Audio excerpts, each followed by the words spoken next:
चित्रकूट की दिव्य वनस्थली में जब श्री भरत निषाद गुह के साथ प्रविष्ट हुए तो निषाद ने सबसे पहले श्री भरत को उन वृक्षों का दर्शन कराया जो वृक्ष प्रभु को अत्यंत प्रिय। निषाद राज श्री भरत को लेकर के एक चोटी पर जाते हैं, शिखर पर जाते हैं और संकेत करते हुए कहते हैं, वह देखिए ये जो 5 वृक्ष आपको के समक्ष आप जिनका दर्शन कर रहे हैं, एक वह वृक्ष जो पाकरी का है, दूसरा जामुन का है, तीसरा रसाल का है आम का, और चौथा जो है वो तमाल का है। इन चारों के अंतराल में मध्य में वट वृक्ष सुशोभित है और उसी वट वृक्ष की छाया में जो वेदिका बनाई गई है उस पर विराजमान होकर के ब्रह्म मुनियों के साथ सत्संग करते हैं कि वातावरण की शुद्धि के लिए जैसे वनों की आवश्यकता है, वृक्षों की आवश्यकता है, तो बाहर का वातावरण स्वच्छ तो होना ही चाहिए, पर उससे भी कहीं अधिक महत्वपूर्ण है कि हमारा जो अंतःकरण है वह स्वच्छ हो, वो दूषण रहित हो। और तब उसके शुद्ध के लिए, अंतःकरण को शुद्ध करने के लिए विविध प्रकार के साधनों का वर्णन हमारे ग्रंथों में किया गया है। श्रीमद् भागवत में, महाभारत में, भगवद गीता में, रामचरितमानस में, और यहां पर भी इन वृक्षों के माध्यम से अंतःकरण की शुद्धि का क्या उपाय है, इसकी ओर संकेत किया गया। यहां सबसे पहले पाकरी वृक्ष का नाम लिया गया। आप में से बहुतों ने पाकरी का वृक्ष देखा होगा। मैंने सुना है, मैंने देखा नहीं है।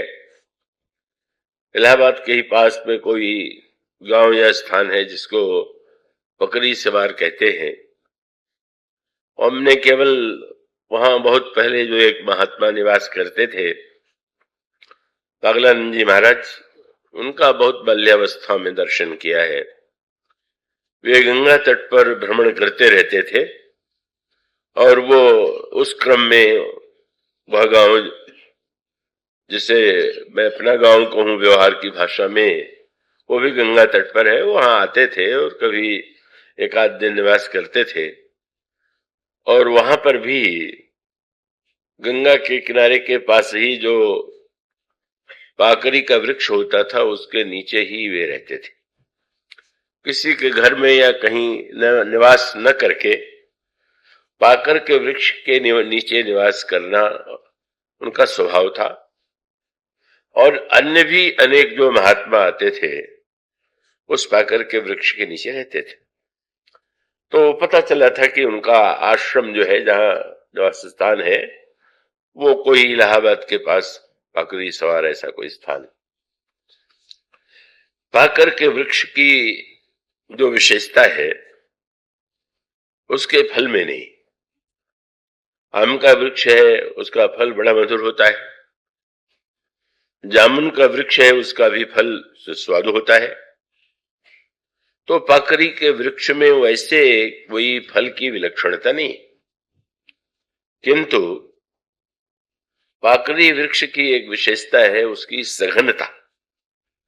इतने घने पत्ते होते हैं कि उसके नीचे बैठने पर व्यक्ति को धूप का अनुभव नहीं होता। अब इस पाकरी वृक्ष का जो साधनात्मक अर्थ है, जो रूप है, इसकी ओर संकेत किया गया भक्त शिरोमणि भुसुंडी के आश्रम के माध्यम से।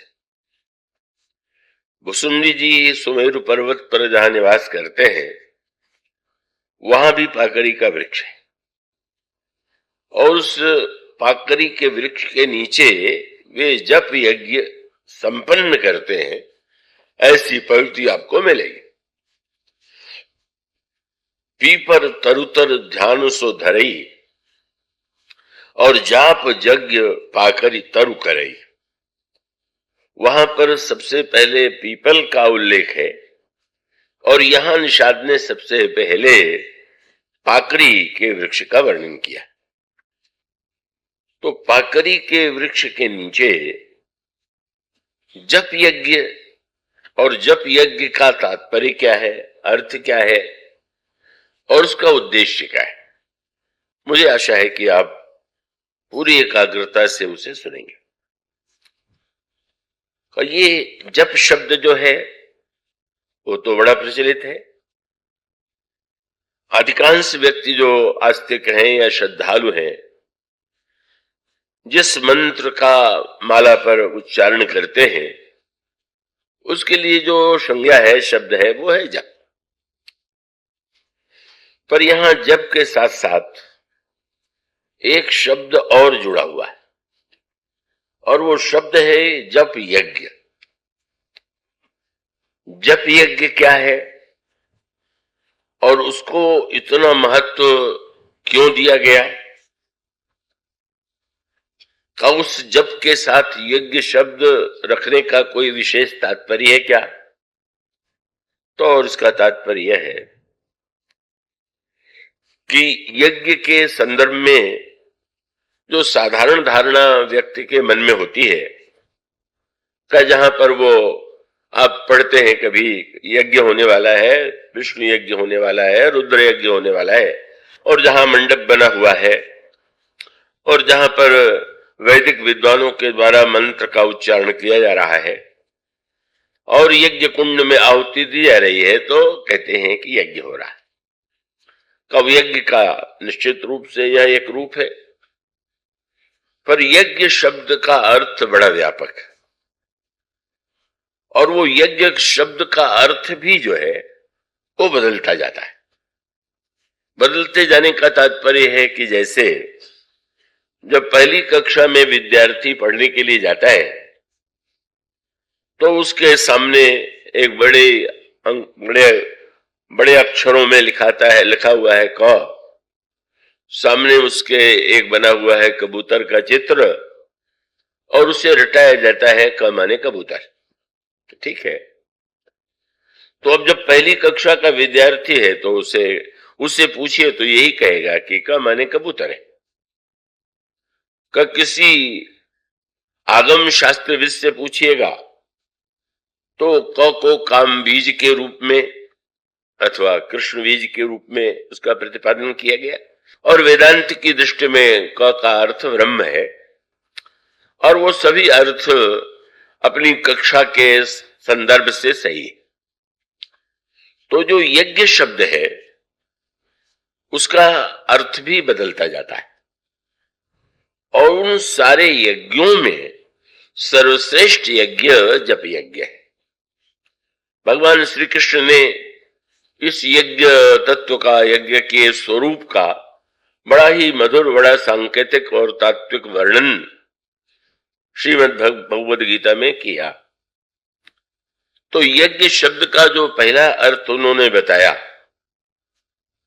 वो उन्होंने पहली कक्षा का अर्थ बताया, और बाद में उन्होंने ये कहा कि यज्ञ के अनेक रूप हैं और उन समस्त यज्ञों में ज्ञान यज्ञ श्रेष्ठ है। पर जहां तक भगवान ने जब अपने विभूति योग का वर्णन किया तो उसमें उन्होंने ये कहा कि जितने यज्ञ है उसमें जप यज्ञ मैं ही हूं, यज्ञ नाम जप यज्ञ उसमें। तो इसका अभिप्राय है कि भगवान यज्ञों में भी सर्वश्रेष्ठ यज्ञ जप यज्ञ मानते हैं, और यज्ञ का अर्थ जो उन्होंने प्रारंभ में किया और यज्ञ का अंतिम अर्थ उसमें भिन्नता है, और हम सबके जीवन के लिए वो सभी अर्थ जो है उपादेय है। का वो यज्ञ शब्द केवल यज्ञ मंडप से ही जुड़ा हुआ नहीं है। भगवान श्री कृष्ण का यह उपदेश है कि हम अपने समस्त कर्मों को ही यज्ञ के रूप में बदल दें। वह यज्ञ तो एक सीमित काल का यज्ञ है, 9 दिन होगा, 11 दिन होगा, 1 महीने होगा, पर सारा जीवन ही हमारा यज्ञ बन जाए, यही हमारे जीवन के लिए सर्वश्रेष्ठ आदर्श है। तो यज्ञ का अर्थ उन्होंने प्रारंभ में जो किया वह बड़ा व्यवहारिक अर्थ है। उन्होंने कहा जब प्रजापति ब्रह्मा ने सृष्टि का निर्माण किया तो निर्माण करने के पश्चात उन्होंने यज्ञ का भी निर्माण किया और उन्होंने मनुष्यों से ये कहा कि तुम यज्ञों के माध्यम से आहुति दे करके देवताओं को प्रसन्न करो, देवताओं की पूजा करो, देवता उसको पा करके यज्ञ की आहुति से प्रसन्न होते और उससे प्रसन्न होकर के बदले में देवता भी तुम्हें कल्याण की उपलब्धि करावे या तुम जिस इच्छा से आहुति दे रहे हो उस इच्छा को पूर्ण करें। बड़ा व्यवहारिक अर्थ है। और उन्होंने यही कहा कि परस्परम भावयन्तः श्रेयम परमो अपसत है। और समाज में यह यज्ञ तो हर व्यवहार करने वाले व्यक्ति को, व्यापार करने वाले व्यक्ति को जीवन में उसको समझना चाहिए। और इसका अभिप्राय यह है कि हमारे जीवन में जो आदान और प्रदान की भावना है, वह भावना परम कल्याणकारी, पर आदान और प्रदान की भावना में वह नहीं वृत्ति होनी चाहिए जिसके लिए विनय पत्रिका में गोस्वामी जी ने कहा कि साधारणतया तो व्यक्ति का जो आदान प्रदान है वह किस प्रकार का है। उनका हाथी स्वान लेवा दे। प्रत्येक व्यक्ति इस पड़ा हुआ है कि कैसे का मैं का दूसरे को कुत्ता दे दूं और बदले में उसका हाथी ले लूं। ठगने की यह वृत्ति, इसी को गोस्वामी जी कहते हैं हाथी स्वान लेवा दे। और आप सोचिए कि हाथी को दे करके आप दूसरे पर यह भी कह सकते हैं कि भाई तुम हाथी दे दो, और कुत्ता जो है वो तो, हाथी तो केवल शोभा की वस्तु है, कुत्ता तो बड़े काम का है। तो वो अपने पक्ष में तर्क तो ढूंढ लेगा। वो कहेगा कि जितना कुत्ते का उपयोग है उतना हाथी का थोड़ी, तो मैं तो तुम्हें उपयोगी वस्तु दे करके शोभा की वस्तु ले रहा हूं, पर उसके मन में वो भावना तो नहीं है। कुत्ते का मूल्य थोड़ा है और हाथी का मूल्य बहुत है, इसलिए व्यक्ति तो स्वार्थ के नाते ही हाथी लेना चाहता है और कुत्ता देना चाहता है। पर अगर वो भी उतनी चालाक निकला, किसी ने हाथी दे करके, जब कुत्ता दे करके हाथी लेना चाहा तो उसने भी यही कहा, उसने कागज का हाथी बनवाया और ये कहा कि हाथी बहुत बढ़िया है क्योंकि हाथी को बहुत खिलाना पिलाना पड़ता है, इस हाथी को कुछ नहीं खिलाना पड़ेगा। तो ठगी की यह भाषा जो है समाज में लोगों के मनोवृत्ति में यही है। चाहे व्यापार हो, चाहे क्रियाकलाप हो, सर्वत्र हमारी चेष्टा यह है कि हम अधिक से अधिक दूसरों से ले लें, छीन लें, अधिक से अधिक लाभ प्राप्त कर लें। लाभ कोई बुरी वस्तु नहीं है। व्यक्ति जो भी कर्म करेगा वो लाभ के लिए करेगा, पर उसका मूल सूत्र तो एक है कि आप अगर अच्छी वस्तु दे करके, पवित्र और शुद्ध वस्तु दे करके सामने वाले से मूल्य लेते हैं और उससे जिसने मूल्य लिया उसको लाभ हुआ, और आपको अच्छी वस्तु की आवश्यकता है तो उसने अच्छी वस्तु दिया, तो ये तो मानो यज्ञ भावना हुई। ये नहीं कि यज्ञ भावना का अर्थ है कि कोई स्वार्थ न हो। स्वार्थ हो, पर हमारा स्वार्थ दूसरे के स्वार्थ को नष्ट करके न हो, दोनों स्वार्थ में एक तालमेल हो, यह संकेत भगवान कृष्ण करते हैं। अब यह जो यज्ञ की प्रक्रिया है का इसको मानस में बड़े विस्तार से प्रारंभ करके पहली कक्षा से लेकर के जप यज्ञ तक उसकी व्याख्या आपको मिलेगी। भगवान कृष्ण ने तो केवल श्लोकों में शब्द और सूत्र के माध्यम से उसे प्रस्तुत किया, पर गोस्वामी जी ने उसको चरित्र और कथाओं के माध्यम से उसे स्पष्ट किया। और वह पहला सूत्र है कामना की पूर्ति के लिए किया जाने वाला यज्ञ। तो महाराज श्री दशरथ के पास सब कुछ है, महान राजा हैं, का संसार के राजा उनके चरणों में नमन करते हैं, सब कुछ है, वैभव है, का बड़ी जो पत्नियां हैं बड़ी आज्ञाकारिणी है, पतिव्रता है, पर पुत्र का अभाव, और पुत्र का अभाव है तो उस अपने अभाव की पीड़ा को अपने गुरुदेव के सामने वो प्रकट करते हैं। का एक बार भूपति मन माही भय गलानी मोरे सुत नहीं, गुरु गृह गयऊ तुरत महिपाला, चरण लागी कर विनय विशाला, निज दुख सुख सब गुरु ही सुनायो। अब वशिष्ठ जी बड़े योग्य गुरु है, उन्हें वेदांत का भी ज्ञान है, वह वैराग्य की महिमा को भी जानते हैं। शास्त्रों में वैराग्य को ही सर्वोत्कृष्ट बताया गया, पर उन्होंने गुरु वशिष्ठ महाराज दशरथ को वैराग्य का उपदेश नहीं दिया। ये उन्होंने नहीं कहा कि पुत्र के होने और न होने से क्या अंतर पड़ता है, उन्होंने ये नहीं कहा कि पुत्र की ममता से तो व्यक्ति बंधन में बनता है, और उसका अभिप्राय है कि वे जानते हैं कि कुछ बातें चाहे जितनी ऊंची हो, पर वो ऐसे व्यक्ति को जिसकी वह स्थिति नहीं है, जिस कक्षा में नहीं, उसके सामने वो बात नहीं कही जानी चाहिए। मानो वही दृष्टांत कि अगर एक रोगी डॉक्टर के पास जाए और डॉक्टर ये उससे कहने लगे कि अरे शरीर तो नासमान है, क्या जीने के लिए तुम व्यर्थ जो है दवा के चक्कर में पड़े हुए हो, चिंता छोड़ दो, तो क्या वो डॉक्टर बड़ा बंधनी है क्या? तो महान मूर्ख है। रोगी उसके पास दवा के लिए आया है, ज्ञान का उपदेश सुनने नहीं आया। शरीर की समस्या लेकर के आया है, बुद्धि की समस्या लेके नहीं आया। उसका काम वही है कि कह सके कि हाँ मैं आपके लिए रोग दे रहा हूं, दवा दे रहा हूं और उससे आपका रोग नष्ट होगा। तो गुरु वशिष्ठ महानतम ज्ञानी है और सारे सूर्यवंश और इक्ष्वाकु के प्रारंभ से ही वो कुलगुरु रहे, इसलिए उन्होंने कहा ठीक है, पुत्र की कामना तो कल्याणकारी है। ये शास्त्रों की विशेषता है कि ये जिस वस्तु का उन्होंने कहीं समर्थन किया वहीं उसका विरोध किया। तो जो लोग पूरे शास्त्रों की समग्रता से परिचित नहीं है, उनको लगने लगता है कि ये परस्पर विरोधी बातें कैसे है। अब भगवान कृष्ण अर्जुन से एक ओर तो गीता में निष्काम कर्म का उपदेश देते हैं और दूसरी ओर अर्जुन से कहते हैं कि अर्जुन तुम युद्ध करो और क्यों चिंता करते हो, अगर तुम मारे जाओगे तो तुम्हें स्वर्ग मिलेगा और जीवित रहोगे तो तुम राज्य सुख को भोगोगे। तो आप प्राप्त से स्वर्गम जित्वा वा भोक्ष से महिम, ये तो शुद्ध स्वार्थ की ही बात है। तो निष्काम कर्म का भी उपदेश सत्य है और स्वर्ग और राज्य की बात भी एक कक्षा में सत्य है, और उस कर्म को ही भगवान गीता में अनेक कक्षाओं की व्याख्या के माध्यम से प्रकट करते हैं। और उसका अभिप्राय कि शास्त्र ने बड़ा बल दिया कि व्यक्ति को पुत्र होना चाहिए, तो होना चाहिए उसका अर्थ वह नहीं है जैसा लोग ले लेते।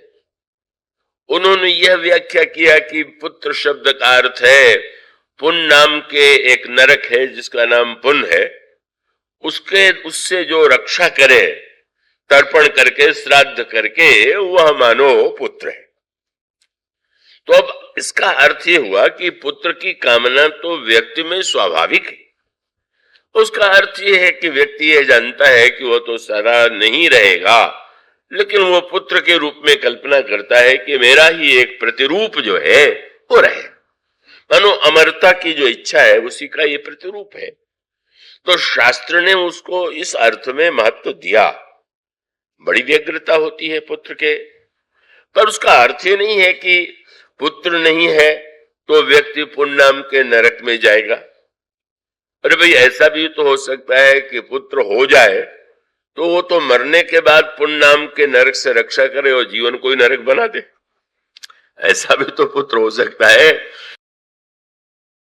कि इसी जीवन को पूरा नरक बना दे। अब वो मरने के बाद क्या होगा, पुण्य नाम के नरक से रक्षा करेगा, ये तो भाई शास्त्र वचन पर श्रद्धा की बात है, पर जीवन में तो प्रत्यक्ष नरक बन गया है। वो कबीरदास जी ने व्यंग्य किया, पिता से बड़ा विरोध, मरने के बाद पुत्र ने बड़ा आयोजन किया और कहा कि मैं तो अपने पिताजी की हड्डियों को गंगा जी में, यहाँ प्रयाग में लोग लाते हैं, तीर्थराज प्रयाग में अर्पण करूंगा। तो अब उसका अभिप्राय तो था कि इसके द्वारा लोगों के सामने आवे कि पिता के लिए इन्हें कितनी उदारता का कार्य किया। पर कबीरदास जी तो मुंहफट ऐसे संत हैं कि वो तो कहीं संकोच करते नहीं। जब किसी ने कहा कि ये तो गंगा जी में अपने पिताजी के मरने के बाद भी कितनी इनकी श्रद्धा है कि हड्डियों को ले जा रहे हैं, तो उन्होंने कहा कि ठीक ही तो है, जियत बाप सो दंगम दंगा, मरे हाड़ पहुंचावे गंगा।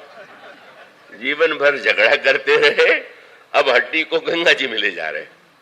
तो इसका अर्थ ये है कि उसका उतना ही अर्थ है सहज रूप से कि पुत्र के रूप में व्यक्ति ये चाहता है कि हमारा उत्तराधिकारी हो, या उसको हमारे जीवन में हमारा प्रतिरूप के रूप में लोग देखें। और वो पहली कक्षा बिल्कुल ठीक है। तो अब वो जो कक्षा है, गुरु वशिष्ठ कितने महान है कि उन्होंने महाराज दशरथ के मन में कामना है, तो उन्होंने कहा कि वैराग्य का उपदेश नहीं दिया, पर उन्होंने कहा वही जो सूत्र भगवान ने दिया कि वस्तुतः कामना तुम यज्ञ के द्वारा देवताओं को प्रसन्न करो और बदले में देवता तुम्हारी कामना पूरी करे। और तब आप यही तो पढ़ते हैं, मानो यह सकाम यज्ञ जो है उसमें जो आहुति दी जा रही है देवताओं के नाम से, अग्नि के नाम से, उसका अर्थ है कि बदले में वो आपकी कामना को पूर्ण करे। और इसीलिए गोस्वामी जी ने लिखा, श्रृंगी ऋषि वशिष्ठ बुलावा, पुत्र काम शुभ यज्ञ करावा। फिर वही बात जोड़ दी गई, पुत्र काम के साथ एक शब्द जोड़ा गया, शुभ यज्ञ। और इसका अर्थ क्या कि यज्ञ तो रावण भी करता है, यज्ञ तो मेघनाद भी करता, और उसका अर्थ है कि वो जो यज्ञ है मेघनाद का, वहां पर यज्ञ के साथ एक दूसरा शब्द जोड़ा गया।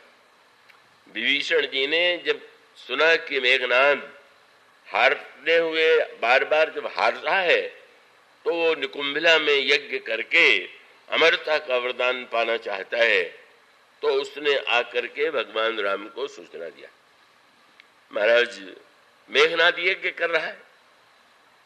तो अब जो यज्ञ पुरुष भगवान है उनको तो प्रसन्न होना चाहिए, वो तो यज्ञ रक्षक है। तो अब यज्ञ कर रहा है तो लगता है बड़ा परिवर्तन आ गया, जो व्यक्ति इतना बुरा था अब तो यज्ञ करने लगा। पर उस समय विभीषण जी ने एक शब्द जोड़ दिया, क्या? बोले मेघनाद मख करई अपावन। यज्ञ तो कर रहा है पर अपावन यज्ञ। दशरथ का यज्ञ पावन यज्ञ है, शुभ यज्ञ है, और मेघनाद का यज्ञ जो है वो अपावन यज्ञ है। पूछा गया कि अपावन यज्ञ क्यों है? और इसका अर्थ ये है कि जैसे कोई व्यक्ति सामने वाले को खिला करके उस खिलाने के बाद उसका दुरुपयोग करना चाहे, या खिलाने वाले व्यक्ति को ही मिटा देने की चेष्टा करे, तो उसका अर्थ क्या हुआ कि उसका जो खिलाना है वो तो केवल घोर हिंसा और स्वार्थ की वृत्ति से प्रेरित है। तो इसलिए विभीषण जी ने अपावन यज्ञ की व्याख्या किया, मेघनाद मख करे अपावन खल। बड़ा दुष्ट है ये, मायावी, अपने को जैसा नहीं है वैसा दिखलाने की कला में निपुण है। और अगला शब्द क्या है? बोले खल मायावी देव सताओं। यज्ञ में देवताओं की पूजा करेगा और देवताओं से बल लेकर के फिर उन्हीं की पिड़ाई करेगा, उनसे बल लेकर के। ऐसा तो बहुत बार होता है, कोई व्यक्ति आपके द्वारा जो शक्ति मिलती है किसी भी क्षेत्र में तो व्यक्तियों से मिलती है, और लेकर के वो तो लोगों को संत्रस्त कर सकता है और करने वाले दिखाई देते। तो इसका अर्थ ये है कि देवताओं से शक्ति पा करके अगर उन्हीं को वो नष्ट करने पर तुल जाए, भस्मासुर की कथा तो प्रसिद्ध है, बड़ी साधना किया, तपस्या किया शंकर जी को प्रसन्न करने के लिए, लगा कि शंकर जी का महान भक्त है, और उसकी साधना और तपस्या से प्रसन्न होकर के जब भगवान शंकर आए और प्रसन्न होकर उन्होंने कहा, मैं प्रसन्न हूं, तुम क्या मांगते हो? तो उसने यही कहा कि महाराज, मैं चाहता हूं कि जिसके मस्तक पर मैं अपना हाथ रख दूं वो भस्म हो जाए। ठीक है, मैं वरदान देता हूं। अब उसकी दुष्टता क्या है? उसने शंकर जी से कहा, आपने जो वरदान दिया है इसकी सबसे पहली परीक्षा मैं आपके सिर पर हाथ रख के करूंगा। आपने जो दिया है सही भी दिया है कि नहीं? और फिर कथा पुराण बड़े व्यंग्यात्मक स्वर में कहते हैं कि फिर वो भगवान शंकर भागे, उन्हीं का दिया हुआ वरदान उन्हीं के लिए संकट बन गया। और तब उस संकट में पड़े हुए भगवान शंकर को देख करके विष्णु भगवान समझ गए का शंकर जी वो तो देव दानव दोनों के द्वारा पूजित है, भगवान विष्णु देवताओं के ही पूज्य है, दानवों से उनका वो नहीं है। तो अब दानव ने अपनी प्रकृति का परिचय दिया तो भगवान विष्णु को रक्षा का उपाय सोचना पड़ा, और तब भगवान विष्णु बड़ी सुंदरी का रूप बना करके सामने आ गए, और वो उस सौंदर्य को देख करके बिल्कुल मोहित हो गया भस्मासुर। क्या दिव्य सौंदर्य! और ये कहा कि सुंदरी, मैं तुम्हें पाना चाहता हूं। तो उन्होंने कहा, बड़ा उपाय है, तुम मेरे सामने नृत्य करके दिखाओ। जब नृत्य करने लगा तो उन्होंने कहा कि तुमने सारे अंगों का प्रयोग किया, पर जब तक तुम अपने सिर पर अपनी हथेली नहीं रखोगे तब तक मैं संतुष्ट नहीं होऊंगा। तो उसने अपनी हथेली सिर पर रखा, भस्म हो गया। शंकर जी की उस शंकर जो संकट था उससे रक्षा हो गई। मानो यही असुर वृत्ति है, खल वृत्ति है। जाते नीच बड़ाई पावा, सो प्रथम ही हति ताहि न सावा। नीच व्यक्ति जिससे बड़प्पन प्राप्त करता है सबसे पहले उसी को मिटाने की बात सोचता है कि ये रहेगा तो लोग कहेंगे इन्होंने दिया तो इसको मिला, पहले इसी को समाप्त करो, इसी को मिटा दो। तो वह जो यज्ञ है वो अपवित्र है, जहां पर मूल में ही एक क्रूर वृत्ति हो, स्वार्थ वृत्ति हो। इसलिए भगवान ने जब उस यज्ञ के विषय में सुना तो सुनने के बाद आपने लक्ष्मण जी को आदेश दिया, तुम बंदरों को लेकर के जाओ और उस अपवित्र यज्ञ को नष्ट कर दो। और उस अपवित्र यज्ञ को नष्ट करने के लिए जब लक्ष्मण जी का जाते हैं बंदरों को लेकर के, तो क्या दृश्य दिखाई देता है? दृश्य दिखाई दिया का वो बैठा हुआ है बड़े एकाग्र भाव से और आहुति दे रहा है। काहे की? बोले आहुति दे तो रुधिर और भैंसा, भैंसों को काट करके उनकी आहुति देकर के देवता की आराधना कर रहा। इसका अभिप्राय है दूसरे को मिटा करके, दूसरे को मार करके।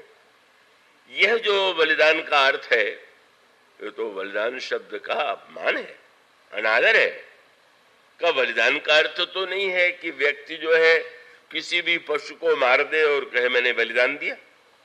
बलिदान शब्द तो बलि से जुड़ा हुआ है, और इसका अभिप्राय है कि बलि का वह ध्यान जहां उसने सारी पृथ्वी का, सारे ब्रह्मांड का दान भगवान वामन को दे दिया, और दान देने के बाद भी का जो भगवान को वचन दिया था बलि ने कि वो 3 पग भूमि, भगवान वामन ने कहा था मुझे 3 पग भूमि चाहिए, पर वो जब नहीं दे पाया, 2.5 पग में ही सारी पृथ्वी नाप ली गई, तो भगवान ने कहा कि तुमने वचन पूरा नहीं किया, और तुमने वचन नहीं पूरा किया तो मैं तुम्हें बंधन में बांधूंगा। और उन्होंने उसको बांध दिया। पर बांध देने के बाद बलि से जब भगवान ने कहा तो बलि बड़ा, अंत में दैत्य कुल में जन्म लेने पर भी वह प्रहलाद का पौत्र था, महान भक्त का, और उसके अंतर हृदय में वो एक ज्ञान के प्रकाश का उदय हुआ। उसने कहा महाराज अब तो कुछ नहीं बचा हुआ है, अब तो मैं ही बचा हुआ हूं, आप मुझी को नाप लीजिए। और भगवान ने उसके मस्तक पर अपना एक चरण रखा, पैर पर दूसरा, बोले बिल्कुल पूरा हो गया। यही है बलिदान की सच्ची व्याख्या। सारे संसार का दान देने के बाद भी जब तक व्यक्ति अपने मैं का दान नहीं देता है, तो उसका अर्थ तो यह हुआ कि आप जो आहुति दे रहे हैं वो किसी बेचारे निरीह पशु को मार करके, और उसका अर्थ है कि उस पशु के, क्या पशु बलि, मनुष्य बलि, सारे बलियों के मूल में जो अर्थ है, उसका अर्थ है कि दूसरे को कष्ट देकर, दूसरे को पीड़ा पहुंचा करके, दूसरे को नष्ट करके हम स्वार्थ की पूर्ति चाहते। तो यज्ञ तो क्रिया के रूप में दिखाई दे रहा है, पर महान घोर तमोगुणी यज्ञ है। और तब सारे यज्ञ को ध्वंस कर दिया बंदरों ने जा करके, और वो इतना धैर्य से बैठा रहा कि वो तो जा करके कितना भी प्रहार करते हैं पर उठता नहीं। क्यों? उसको ज्ञात है यज्ञ में उठेंगे तो यज्ञ पूरा नहीं होगा।